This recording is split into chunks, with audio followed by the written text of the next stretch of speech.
I will be using the English Standard Version tonight. The English Standard Version. Ephesians chapter 4, and I'm going to begin with verse 17 and conclude with verse 25. Ephesians chapter 4, verse 17 through 25, speaking of the new life, Paul says, "Now this I say and testify in the Lord, that you must no longer walk as Gentiles do, in the futility of their minds. They are darkened in their understanding, alienated from the life of God because of the ignorance that is in them, due to their hardness of heart.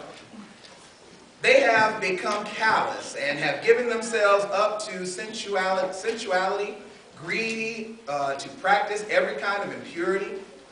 But that is not the way you learn Christ." Verse 21, "Assuming that you have heard about him and were taught in him, as the truth is in Jesus, to put off your old self, which belongs to your former manner of life, and is corrupt through deceitful desires, and to be renewed in the spirit of your minds, and to put on the new self, created after the likeness of God in true righteousness and holiness.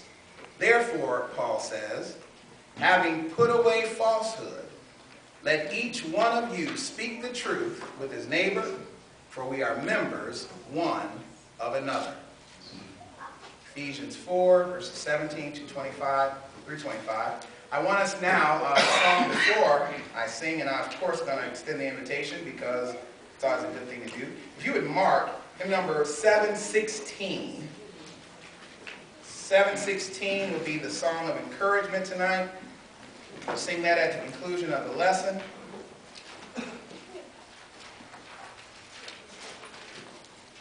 And I'd like to sing hymn number 521. 521. Just over in the glory land. And if we could at this time, would just stand and turn and tell the person next to you you're glad to see him in the house of the Lord. Do that for me.